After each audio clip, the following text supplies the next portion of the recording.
So, hello everyone. How are you? I hope you are fine. Okay.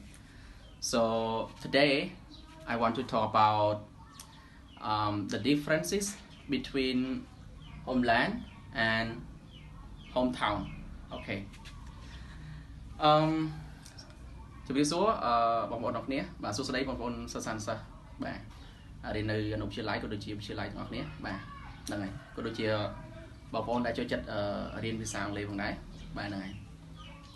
ថ្ងៃនេះខ្ញុំចង់និយាយអំពីទាក់ទងនឹងភាពខុសគ្នារវាងពាក្យថា homeland ហើយនិងពាក្យថា hometown បាទហ្នឹងហើយអញ្ចឹងយើងចាប់ផ្ដើមទាំងអស់គ្នាថាតើវាខុសគ្នាបែបម៉េចអូខេហ្នឹងហើយអញ្ចឹងយើងនិយាយពី homeland បាទ homeland បើសិនជាយើងសម្រួលមកនៃខ្មែរយើងមានន័យថាប្រទេសកំណើតបាទ homeland បើយើងប្រើមកសម្រួលខ្មែរនៃយើងថាប្រទេសកំណើតអូខេប្រទេសកំណើតហ្នឹងហើយមានថាជាប្រទេសដូចយើងជាកម្ពុជាអញ្ចឹងគឺប្រទេសកំណើតរបស់យើងគឺកម្ពុជាហ្នឹងហើយអូខេអញ្ចឹងឧទាហរណ៍ថាបងប្អូនទៅរស់នៅឬក៏ធ្វើការនៅក្រៅប្រទេសបាទនៅថៃឬក៏នៅសហរដ្ឋអាមេរិកអញ្ចឹងបងប្អូនថាចង់មកលេងប្រទេសយើងគឺយើងប្រើពាក្យថាhomeland ណា homeland ឬក៏ homeland ហ្នឹងបាទយើងប្រើ homeland បាទអញ្ចឹងឥឡូវឧទាហរណ៍ថា homeland គឺប្រទេសកំណើតខ្ញុំឧទាហរណ៍ថា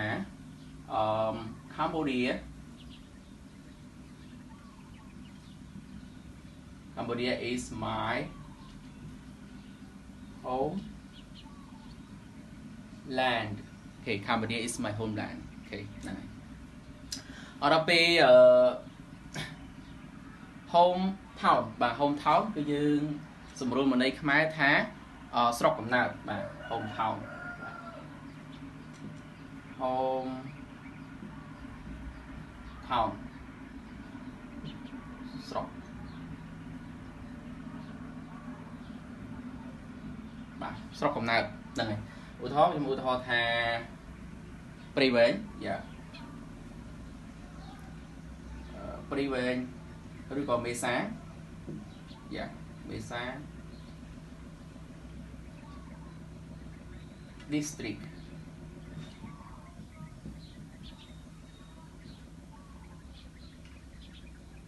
is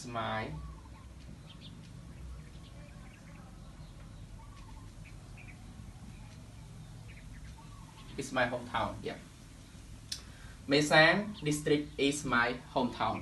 បាទមេសានស្រុកមេសានគឺជាស្រុកកំណើតរបស់ខ្ញុំអូខេអញ្ចឹងខ្ញុំឧទាហរណ៍បញ្ជាក់ម្ដងទៀតគឺថាពាក្យថា homeland នេះគឺយើងប្រើនៅពេលដែលតើយើងទៅបរទេសបាទយើងទៅធ្វើការរៀនសូត្រឬក៏នៅក្នុងអញ្ចឹងទៅដល់ពេលយើងមកលេងម្ដងម្កាលយើងប្រើពាក្យថា I want to visit my homeland អីចឹងទៅហ្នឹងហើយប៉ុន្តែឧទាហរណ៍ថាប៉ុន្តែសម្រាប់ពាក្យថា hometown នេះគឺជាស្រុកកំណើតរបស់យើងគឺជាកន្លែងនៃកំណើតគឺកន្លែងដែលយើងដូចថានៅភូមិនៅឃុំនៅស្រុកខេត្តយើងអញ្ចឹងណាបាទវានៅក្នុងប្រទេស hometown នៅក្នុងប្រទេសអញ្ចឹងឧទាហរណ៍ថាខ្ញុំនៅរស់នៅខេត្តព្រៃវែងស្រុកមេសាំងអញ្ចឹងប៉ុន្តែសប្តាហ៍ថ្ងៃឧទាហរណ៍សប្តាហ៍ថ្ងៃខ្ញុំធ្វើការនៅភ្នំពេញឬក៏រៀននៅភ្នំពេញអញ្ចឹងដល់ពេលទៅខ្ញុំចង់មកលេងអញ្ចឹងខ្ញុំប្រើពាក្យថា I want to visit my hometown ហ្នឹងហើយយើងអត់ប្រើពាក្យថា I want to visit my homeland ទេហ្នឹងហើយ